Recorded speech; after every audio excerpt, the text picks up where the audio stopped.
everybody, it's Marley and welcome to another video. Today, another Nostalgia Critic reaction video of Horton Hears a Who. This is going to be so awesome because I really like this movie. I'm used to watching Nostalgia Critic reviews of either movies I've never seen, movies I thought I was gonna see, or movies that just I don't really know. I don't even know what the category to put them in. But anyway, this is going to be really fun. So let's just get started right now.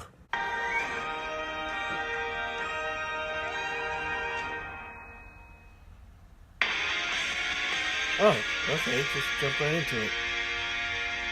Hello, I'm the Nostalgia Critic. I remember it, so you don't have to. It's no secret the Dr. Seuss films have had a bit of a checkered past. Dirty hoe. Kiss it, Who Bill! How bad can I be? Pretty goddamn bad, apparently. One film that everyone agrees is good, the least bad, is Horton Hears a Who.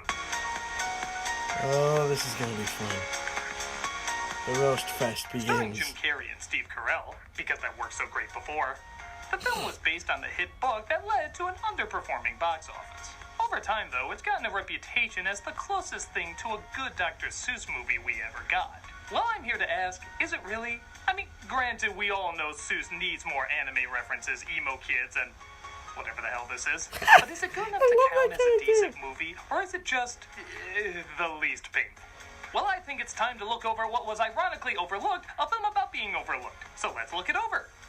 This is my review of Horton Hears a Who.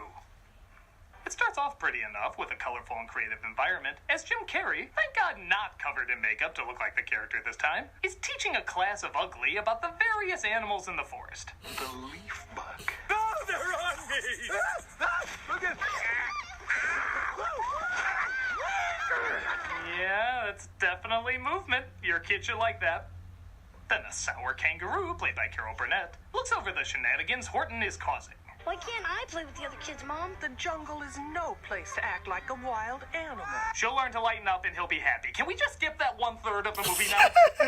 But a tiny speck flies by and Horton hears a sound from it. The animation cleverly goes hand-drawn to show Horton's imagination, mimicking Seuss's original style. But unfortunately, the rest of the style seems to like action and references for the sake of there just being action and references. I love the smell of bananas in the morning. I feel the diplomatic process is beginning to break down. It's just like Robin Williams in Aladdin, except he came in halfway through the film so we could get to know the characters, and this hasn't even been 9 minutes yet.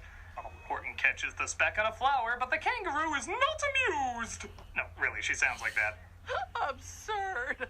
There aren't people that small. What if there was someone way out there looking down on our world right now? That's There good. is nothing on that speck. As an atheist, it's my job to be offended by that. Than offended by anyone else being offended by anything.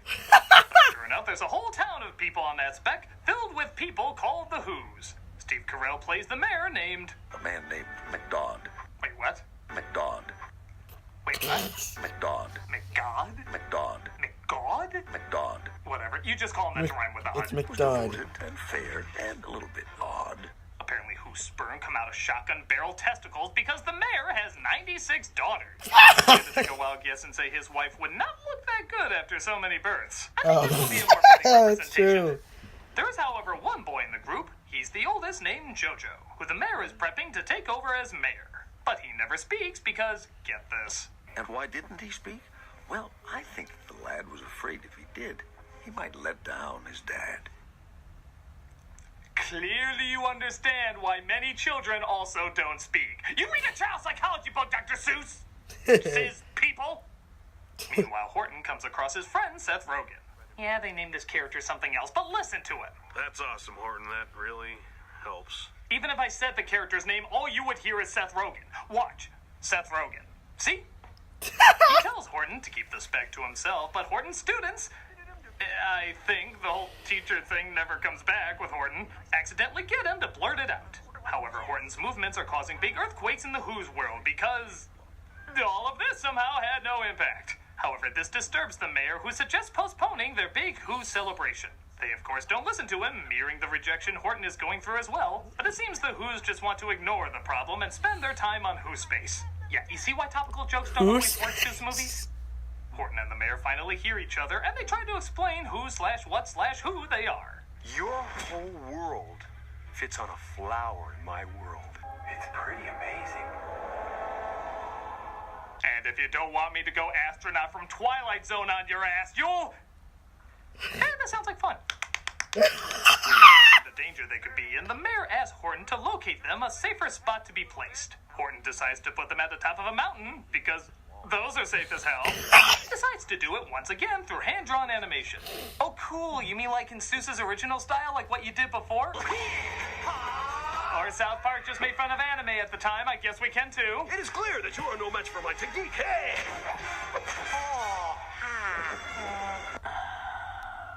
Horton is the greatest hero of them all, huh? Horton, go! I think this calls for a face palm with a face palm. You have Horton, but the kangaroo has monkeys! I will make monkeys of these monkeys. It is their destiny. Huh? Where does an elephant and Dr. Seuss even watch anime? Is there a crunchy rhyme? Crunchy rhyme. Oh my god, stop! Thank you. Please never anything again. Finally, we can get the story back on track. Oh man, that's so funny. Do you need a break? I need a break. Here's a break. Oh my gosh. It's only been like 6 minutes. Ooh. Man. And we're back. Woo. So Horton crosses a shaky bridge to get to the mountain as, once again, Horton's movements seem to only affect the environment around the mayor.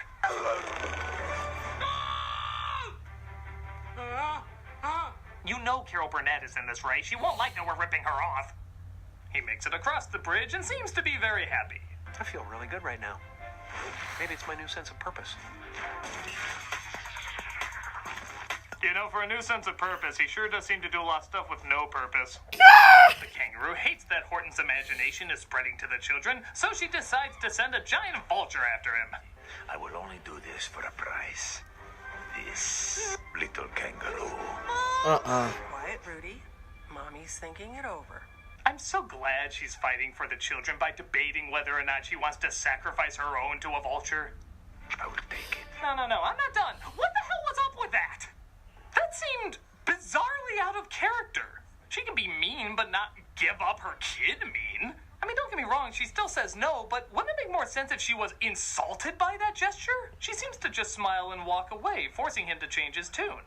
In fact, even for his character, it doesn't really fit. He's constantly trying to look scary, but it's revealed he's not as threatening as he appears. In fact, he's kind of a screw-up. So, why was this pointless moment of two characters breaking character even in here? It doesn't seem to add anything, it's not very funny, and it doesn't match their personas. I mean, it makes about as much sense as having... Oh, that's right, they just like pointless shit. Isn't that sad, Bill? Bill. The vulture attacks Horton, resulting in one of my favorite jokes in the movie. I just know he's gonna jump out somewhere. Hello. I can't help it, I like it when the movie critiques its cliches before I do. He manages to fight him off, but the town finally notices that shit is happening, resulting in the politicians high up saying nothing is wrong. You sure this is fiction? The mayor finally tells everybody what's going on, though. A giant elephant in the sky. Don't bother looking, he's invisible. Would it sound better if it was a turtle and was written by Stephen King? They obviously don't believe the mayor, and the flower is taken away before he can prove Horton is really around. Like in the book, it's dropped into a gigantic field of flowers, making it impossible to find. And exactly like the book, he finds it. I never said the book was flawless.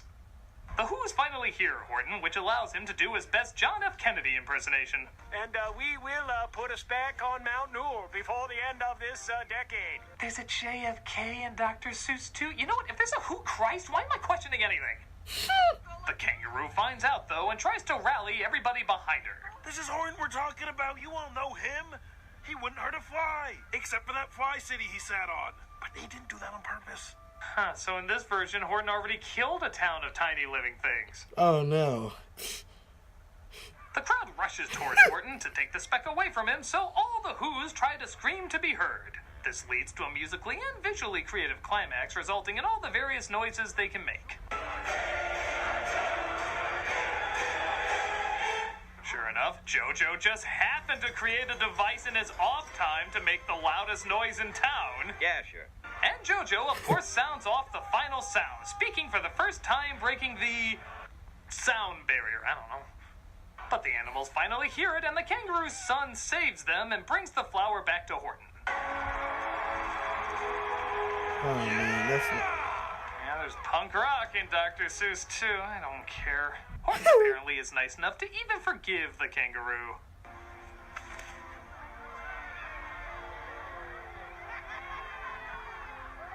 It's the least I can do for attempting mass genocide. What are we gonna do without you, Horton?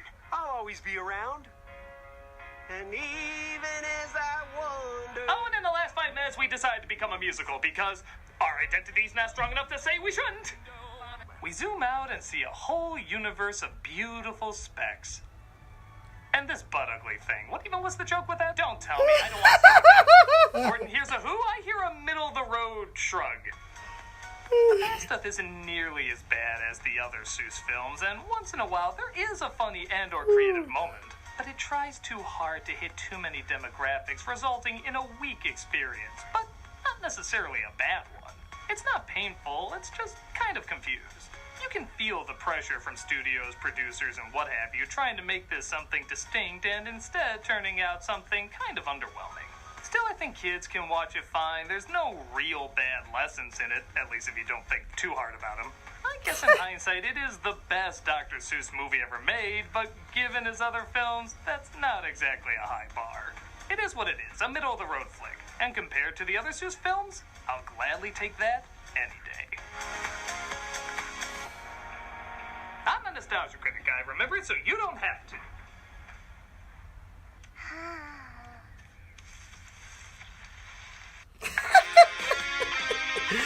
Oh, that was fun.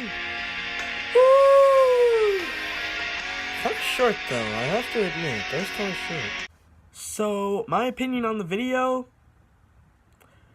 well, you know what? Yeah, you know what? This was a really good video. I just don't know why it was so short though. I mean, it could have been longer.